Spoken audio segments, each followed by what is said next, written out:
If you like this video, why not subscribe?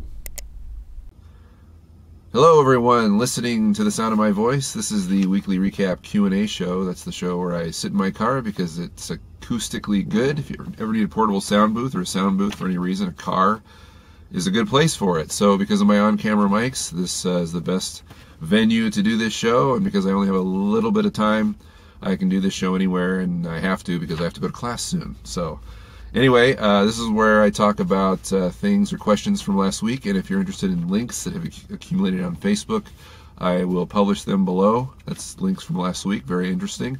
Not that many of them this week, but check it out below. You can always tab away too if you're watching this at home, and kind of treat it like a podcast, because I will just be rambling on. Not much will happen visually, although occasionally something may happen.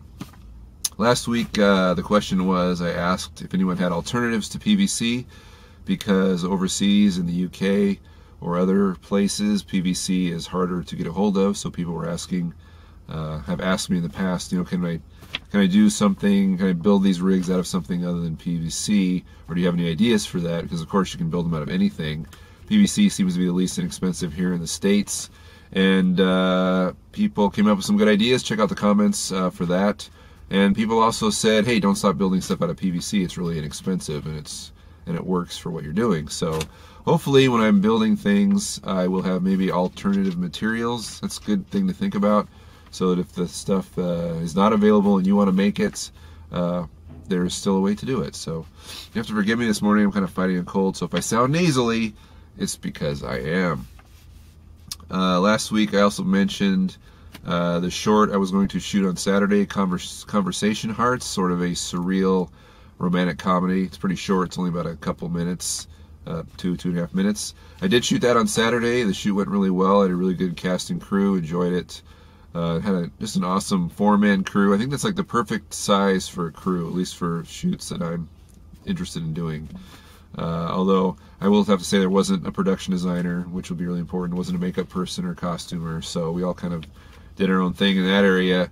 But it went well, and ideally you will see this short on Thursday, which is a really fast turnaround, and I realized that. I'm getting some help from the Facebook group. Sean Scarfo is helping me with post-production sound, so hopefully that will be done on Thursday. If not, you'll probably see it the following week. But considering it's a Valentine's Day theme, I'm trying to get it out on Valentine's Day. We'll see how well that goes, and in the future, obviously, I didn't want to shoot that late and have to turn it around in just 7 or less than a week, but that's what happened this time. So anyway, on to the questions I received from people through my email address mostly. That's thefrugalfilmmaker@gmail.com.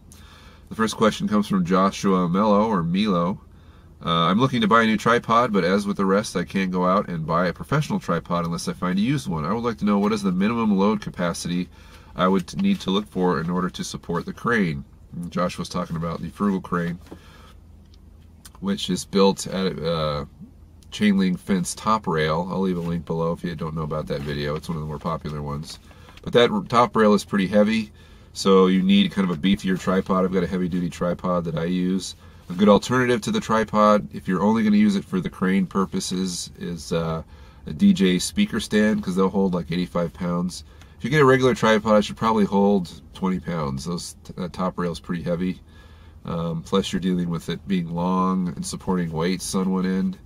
It probably comes more closer to like 20, 25, 30 pounds, 35 pounds with the weights, the counterbalance weights.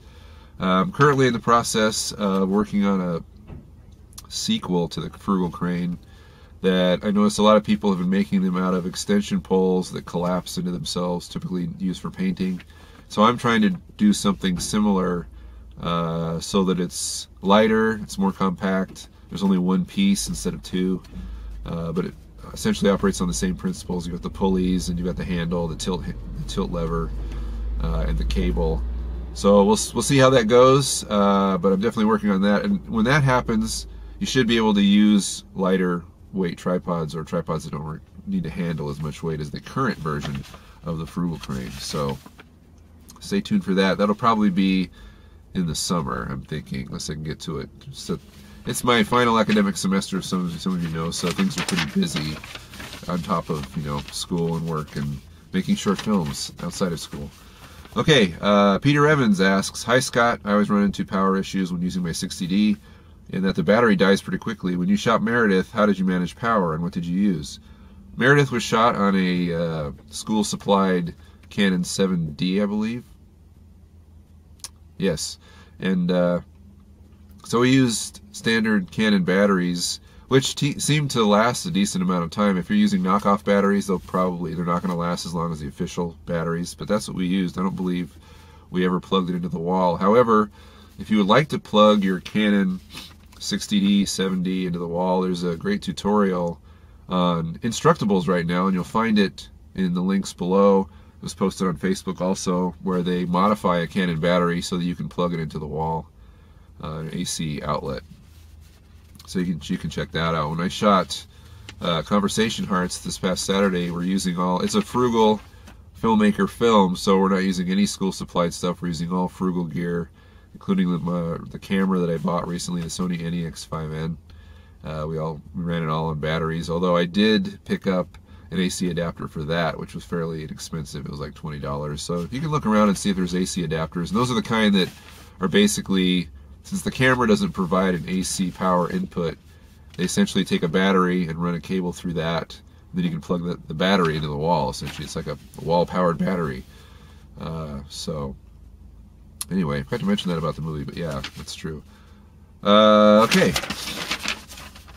Tim Meskers asks, "We can see you are a big fan of the small ball head from eBay." It's the small mini ball head, actually is what it's called, where it rotates like a ball head. It's just really small. You mount your tripod on top of it. It's got a tripod mount. Tim says, "I was wondering how much it weighs, what kind of material it's made out of, and if you have a lighter alternative of the ball head with the same freedoms of degrees and same possibilities of fixing the ball." That ball head is mostly metal parts. It used to be it was almost all metal parts, and I noticed it got cheapened up, like the platform that the tripod mount that you attach your camera to, the threaded mount. The little platform is plastic now.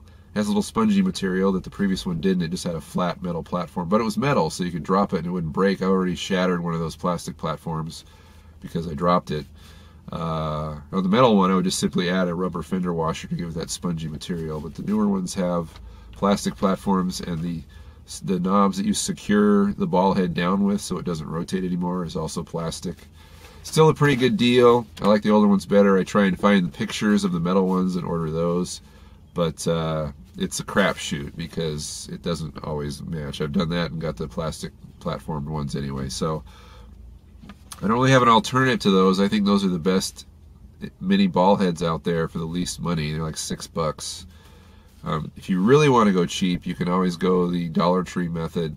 If you're just looking for something that mounts like an iPhone or something really light, like the Sanyo, maybe Sanyo Exacti CG10, CG20, you can get those cheap little tripods from Dollar Tree, or they're also on eBay for 99 cents, $2.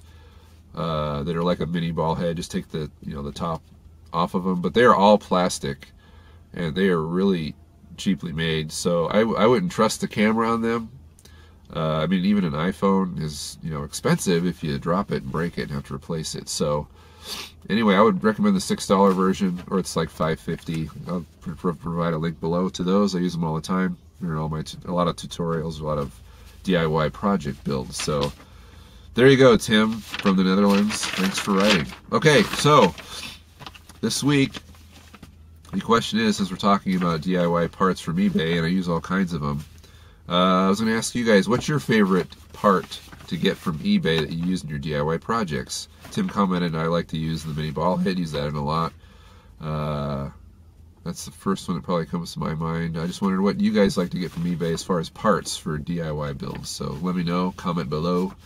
Again, this week, Conversation Hearts is coming on Thursday. Ideally, if it all works out, that's a lot to get done, even for a 2-minute short. If that doesn't happen, I'll probably show you a trick I learned. I didn't learn on this shoot, but I used on this shoot, which is faking a curved dolly shot, because we have a shot in the movie that looks like it was shot on a dolly on a curved track, but it was not. It was a fake curved dolly shot track. So check that out. If you don't see it this week, you'll probably see it in the future, or maybe in the making of episode when I do the making of Conversation Hearts. Anyway, if you want to reach me to send me a question, it's thefrugalfilmmaker@gmail.com. You can also leave a comment somewhere, but your odds of getting it answered are better if you send me an email to thefrugalfilmmaker@gmail.com. You can also find all this Frugal Filmmaker stuff on the blog, thefrugalfilmmaker.com. There's a Facebook group and Twitter. Be sure, if you're not a member of the Facebook group, to join that, because there's a lot of people there, and they're great for answering questions and offering insights. You can find a lot of good deals on that group. And yeah, a lot of people are also submitting their own videos and asking for critiques. Everyone's more than willing to give their opinion. It's turned into a really big forum. It's really, really cool. Lots of people on it. So make sure you check that out. All those links are below if you want to get to Twitter or the Facebook group or the blog. Those links are right below this picture. So at any rate, that's it for the weekly recap Q&A. Have a great week. Make movies, do good stuff, and we'll see ya.